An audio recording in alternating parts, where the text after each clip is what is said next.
Almost 50 years ago, before Jurassic Park was even a glimmer in Michael Crichton's eye, the author wrote and directed his first resort experience gone haywire with Westworld.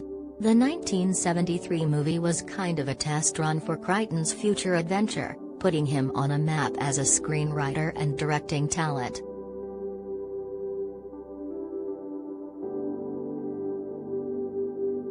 As HBO Max subscribers await this weekend's premiere of the modern adaptation's fourth season, original film star James Brolin is still pretty excited about potentially playing a villain in the current Westworld reimagining. Talking with Brolin during his press day for Lightyear, we closed out our discussion with the subject of why he hasn't appeared on Lisa Joy and Jonathan Nolan's Westworld series.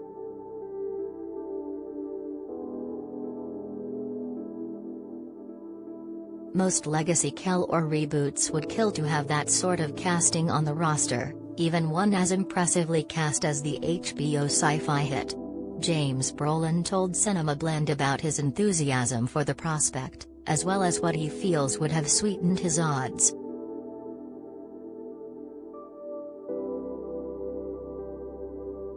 "It's so funny, because I literally said I would have loved to have gone on and been a heavy on the show, you know.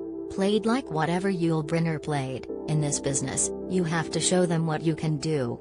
So I should have done, you know, a little one-minute thing, in a get-up with a scar or something."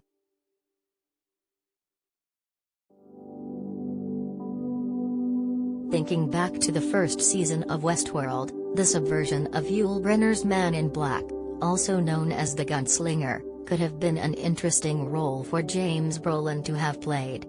What makes Brolin's pitch all the more exciting is recalling what his fate in the 1973 film happened to be. And, of course, it involved the Man in Black himself.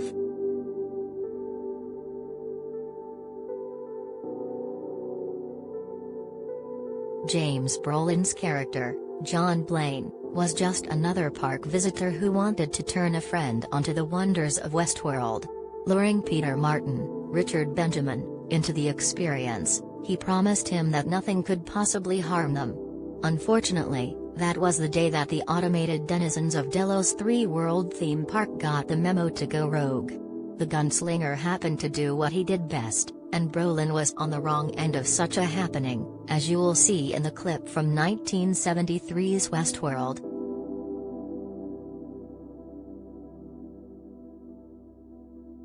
In the HBO series, the character of a gunslinger clad in black turned out to be something very different when comparing Westworld's series to the original film. Through Ed Harris' Man in Black, the story of who's really the greater danger in our world found one of its strongest seeds. It certainly would have given Brolin his chance to play the heavy from the word go, as the show's pilot episode already showed its Man in Black engaging in some non-heroic behavior.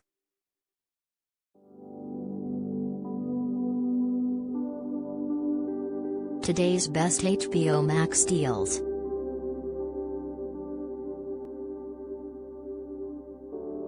Opens in new tab.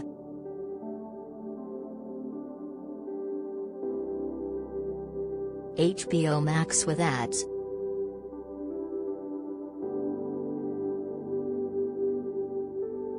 Opens in new tab.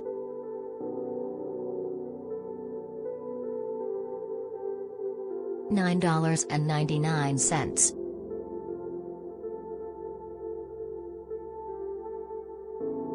/month.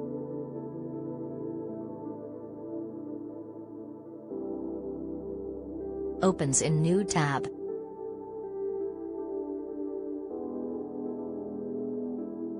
View, opens in new tab.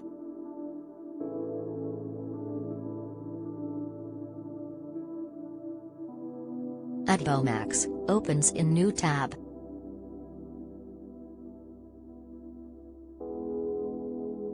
Opens in new tab.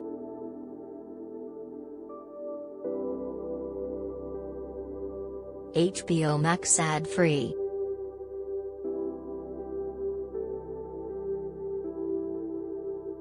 Opens in new tab.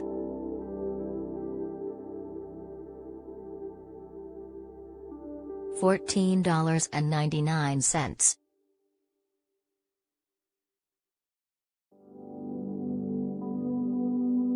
/month.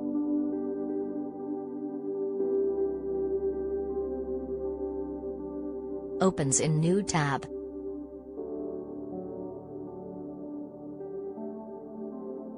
View, opens in new tab.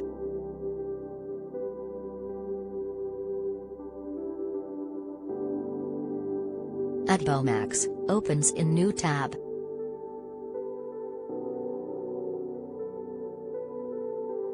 Much to James Brolin's point above, a test reel of a gunslinger scene from 1973's Westworld could have done wonders for getting him on the HBO variants cast list.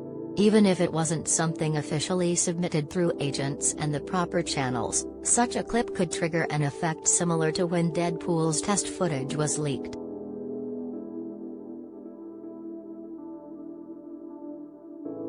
The big difference that Brolin thinks a self-taped audition could have made comes down to the matter of typecasting. At least, that's what he laid out in the conclusion of his Westworld remarks.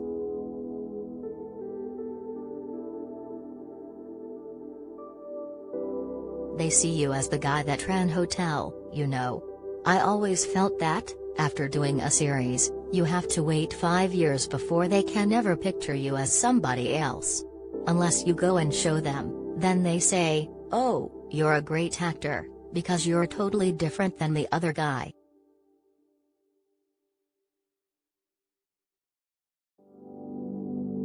James Brolin almost shook those sort of preconceptions in casting with a rather unique opportunity that he'd received earlier in his career. As the Roger Moore era of James Bond almost saw the actor leaving the franchise after For Your Eyes Only, Brolin got to audition for 007 and had the role locked up. That was, until Roger Moore had decided to come back for his final 2 installments. While the result wasn't what he'd hoped, James Brolin showed the world what he could do as Bond, which probably helped him land future roles in the process.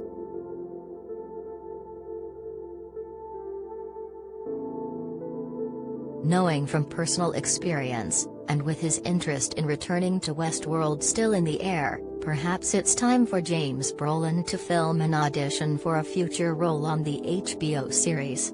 Then again, the ending of Lightyear has all of the components to show that Brolin's Zurg is a great audition for a more terrifying mechanized menace.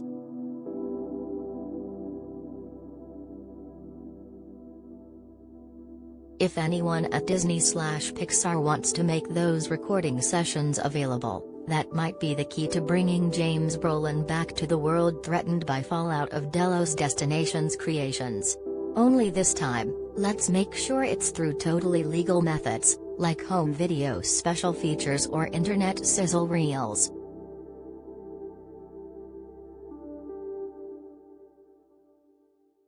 Audiences looking to seek out Lightyear can currently enjoy that film exclusively in theaters. Meanwhile, Westworld COSN4's violent delights begin this Sunday at 9 p.m. ET, only on HBO and HBO Max.